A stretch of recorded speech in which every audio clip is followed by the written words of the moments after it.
Bangla news লাইভে স্বাগত জানাচ্ছি। আমি এই মুহূর্তে রয়েছি ঢাকা-ভাঙ্গা এক্সপ্রেসওয়ের মাদারীপুরের যে পাঁচচর, সেই পাঁচচর নামক স্থানে। আমরা সকাল থেকে এই স্থানে অবস্থান করে যেমনটা দেখেছি তা হচ্ছে যে বিএনপির ভারপ্রাপ্ত চেয়ারম্যান তারেক রহমানের স্বদেশ প্রত্যাবর্তন উপলক্ষে যে গণসংবর্ধনা আয়োজন করা হয়েছে রাজধানীর ৩০০ ফিটে, সেই গণসংবর্ধনা উপলক্ষে দক্ষিণাঞ্চলের ২১ জেলা থেকে বিএনপির নেতা কর্মী এবং সমর্থকেরা ঢাকার অভিমুখে ছুটছেন। এই যাত্রাকে কেন্দ্র করে সকাল থেকেই এক্সপ্রেসওয়েতে দেখা গিয়েছে যানবাহনের বাড়তি চাপ।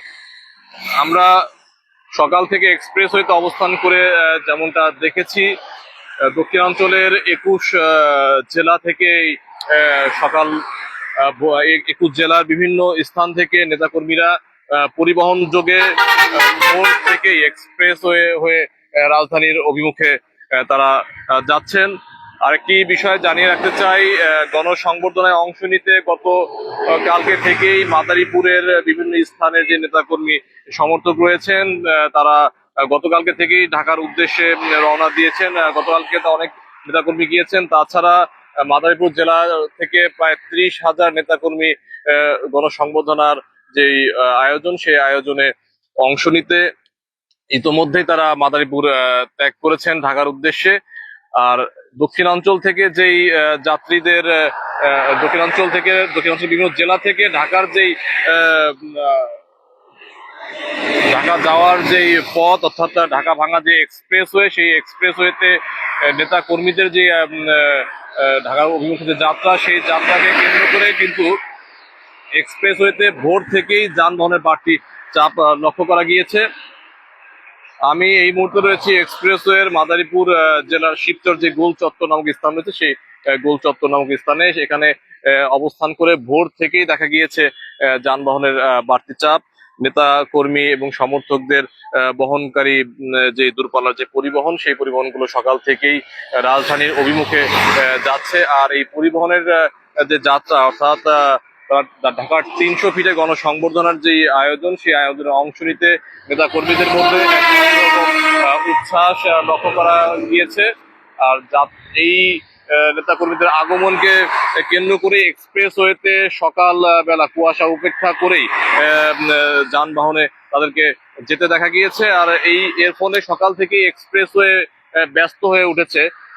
আপনাদেরকে আরেকটু আরেকটু বলে রাখতে চাই, বিশেষ করে সকালের দিকে যে হালকা কুয়াশা ছিল এক্সপ্রেসওয়ের ঢাকা-ভাঙ্গা যে এক্সপ্রেসওয়ে এবং এই পদ্মা সেতু এলাকাতেও বেশ কুয়াশা দেখা গিয়েছে।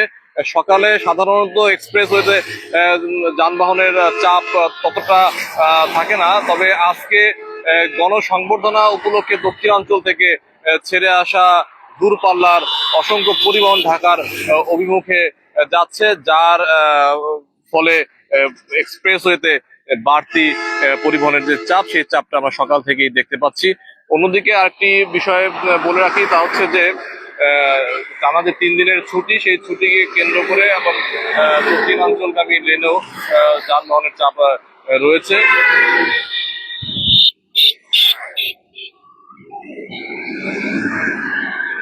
সকালে পাঁচচরে যে গোল চত্বর, সেই গোল চত্বরে অবস্থান করে আমরা সাধারণ মানুষের সাথে কথা বলেছি।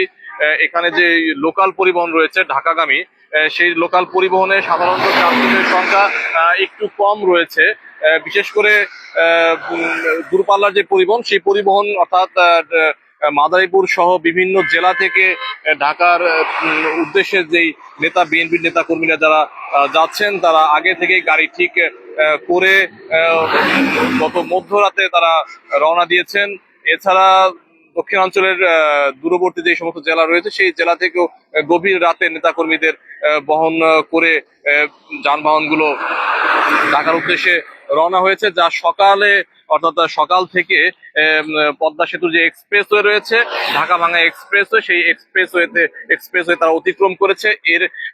করছে কারণে সকাল থেকে এক্সপ্রেসওয়েতে যানবাহনের দূরপাল্লার যানবাহনের বাড়তি চাপ দেখা গিয়েছে। তাছাড়া স্থানীয় যেই নেতাকর্মী রয়েছেন সাধারণত তারা লোকাল পরিবহনেও ঢাকার উদ্দেশ্যে রওনা দিয়েছেন বলে আমরা জানতে পেরেছি।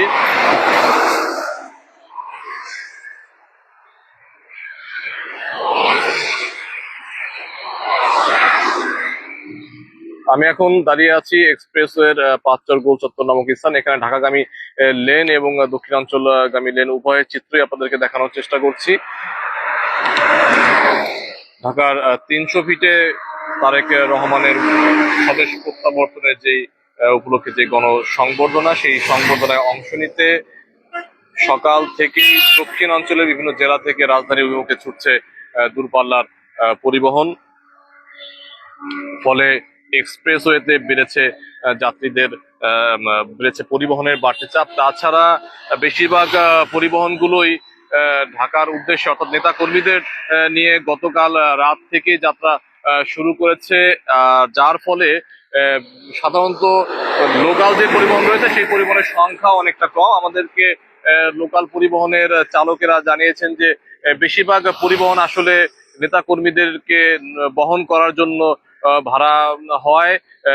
সেই সমস্ত যানবাহনে সকাল থেকেই দক্ষিণাঞ্চল বিভিন্ন জেলা থেকে সাধারণত যাত্রীরা নেতা কর্মীরা ঢাকার উদ্দেশ্যে যাচ্ছে। এই কারণে এক্সপ্রেসে লোকাল পরিবহনের সংখ্যাটা একটু কম। বেশিরভাগ পরিবহনেই নেতা কর্মীরা মধ্যরাত থেকেই ঢাকার উদ্দেশ্যে রওনা হয়েছে, আর যার ফলে সকাল থেকে এক্সপ্রেসওয়ের যে ঢাকা ভাঙা যে এক্সপ্রেস রয়েছে সেই এক্সপ্রেস ওয়েতে যানবাহনের একটি বাড়তি চাপ সৃষ্টি হয়েছে।